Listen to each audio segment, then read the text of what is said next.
Kembali di Jazz Alvin dan dari Grand Freddy dan teman-teman dengan Audi tadi, Mas Mujiono. Kita beralih ke sahabat-sahabat saya, keluarga dari grup legend legendaris yang ada berita terkininya mereka akan buat sebuah karya besar untuk keluarganya. Kita panggil yang pertama ada Cica, ada Sari, ada David, ada Damon, Kusoyo di Jazz Alvin. Inilah mereka. Hai, welcome back. Fit, sehat Fit? Man, welcome back. Nah, ini dia nih wajah-wajahnya ya. Kalian kok kayak bagi dua laki, dua perempuan begini, kenapa begitu? Disuruhnya gitu ya? Oh, disuruhnya begitu? Begitu tadi, Fit. Oke, ya. Ada kabar terbaru paling anyar nih. Akan dibuat film tentang Kus Bersaudara. Bener gak sih? Bener nggak? Bener nggak? Bener nggak? Kayaknya ya. Kayaknya. Kenapa baru sekarang bikinnya gitu loh? Ya itu prosesnya. Penuh makna tuh kelihatannya ya. Main, perjuangannya luar biasa. Jadi emang sebenarnya wacana untuk membuat film ini Itu kayaknya udah 20 tahun yang lalu Nah, udah lama banget kan pengen bikin ini kan? Betul, betul. Cuman kan mungkin apa ya, nggak semua itu sinkron. Kan kalau universe bilang, celah. Mulai dalam nih kan? Kalau semua itu satu suara, satu hati pasti terjadi. Nah sekarang satu hati, satu suara. Iya. Oh, setelah sekian lama, Iya. akhirnya satu hati, satu suara. Idenya tercetus dari siapa? Fit. Ide dari siapa sih? Dari Mbak ya? Kita BBM-an Jadi dulu lah gini, ya. kebetulan kita sudah punya Yayasan Kus Bersaudara. Oke. Kira-kira setahun yang lalu ya. Ya. Terus kita mau buat apa ini gitu. Yuk kita mulai deh gitu. Yang dulu pernah terpending, tidak terselesaikan atau apa. Yuk kita kerjain yuk gitu. Insya Allah harus terlaksana. Karena kan kalau kita nggak salah di tahun 1969 ya, Aha. Kus Sembilan, Plus. Ya. Ya, pertama kali ya, 1969 kan? 69. Ya, kemudian jadi ganti Kus Bersaudara. Ada fase-fasenya kan gitu ya? Ada gimana? Kembali. Coba Kembali. secara general kita ingatkan menonton di rumah gitu. Jadi begini ya anak-anak. Lainnya kalau udah punya menantu tuh beda gitu. Cucu. Mau punya cucu segera. Belum. Jadi Kus Bersaudara itu hijrah ke Jakarta itu di awal 59 kalau nggak salah. Lalu awalnya Kus Bersaudara itu yang ditampilkan hanya dua, Yok dan Yon. Betul. Sementara musik di belakangnya tetap Pak Deton, Pak Denomo, bahkan Pak Dejon. Jadi kakak yang paling Iya, tua. Nah setelah itu, karena waktu itu kan zamannya Everly Brothersan kalau nggak salah ya. Nah ternyata pendengar, karena dulu nggak ada penonton, pendengar itu pengen mendengar lebih. Lalu jadilah Kus Bersaudara, empat-empatnya muncul. Pak John sudah tidak terlibat lagi pada saat itu. Nah, jadi Di album pertama. cuma di album pertamanya saja. Lalu mereka yaitu dari sunatan, dari kondangan, dari kawinan. Di era itu ya, di era itu ya. Di era itu. Yang kalau kemana-mana ya rodisnya ya mereka sendiri naik oplet ke sana kemari. Nah, Itu pas dari Tuban. dari Tuban ya, di Tuban ya. Iya, dari Iya. Tuban. Mereka dari Jadi Eyang Kakung dan Eyang Putri itu meninggalkan mereka di Jakarta di Mendawai. Sebenarnya mereka nggak direstuin sama Eyang Kakung, sama Opa Kusoyo nggak direstuin untuk jadi pemain musik. Jadi diem-diem Eyang Putri nih, batik dijual. Supportnya dari Terkumpul situ. uangnya lalu dibelikan alat musik. Tapi sebenarnya motor daripada Kus Bersaudara itu sendiri adalah ayahnya Mas Damon. Betul. Luar biasa. Luar biasa. Peranannya luar biasa. Tanpa almarhum Om Tony, ya mungkin anak-anak ini nggak bisa jadi sesuatu ya.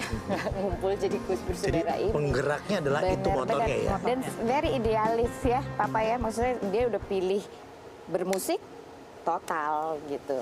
Kalau ayah saya masih 50-50 gitu. Sambil jadi maklar mobil, sambil ngedram, pokoknya ngaco. Semua dikerjakan itu at that time ya. Mungkin agak seperti Mas David. Saya mirip-mirip. Ya. Saya dulu pernah mau diangkat anak sama. Iya. gitu? Iya. Mau iya, tapi Pengen punya pengen punya anak laki. Waktu itu Oh, Reza oke, belum oke. ada, terus David sempat mau anak sama papa. Udah ngomong sama bapaknya. Lucu ya?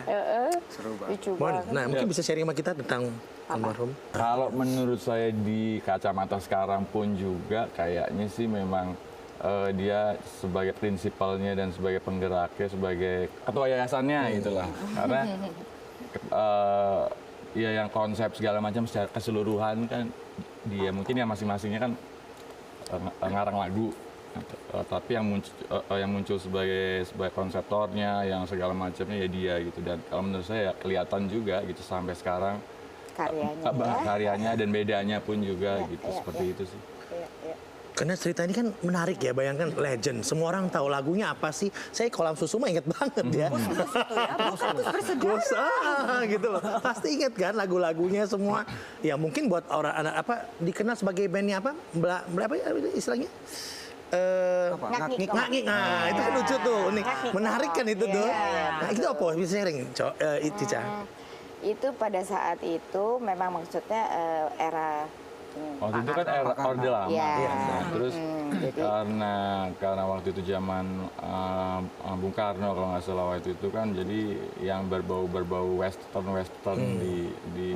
digiles sedikit lah biar supaya sesuai dengan tujuan politik saat itu gitu.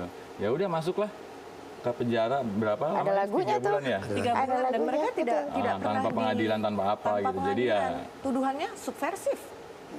ya korban pembangunan sih sebenarnya bagus juga. Bagus, ya kan? Korban pembangunan itu. Pembangunan musik Indonesia. Iya betul. Tapi ini menarik ya bahwa kayak seperti saksi sejarah dalam dunia musik, dalam bidang apapun kan mengalami proses itu sendiri kan.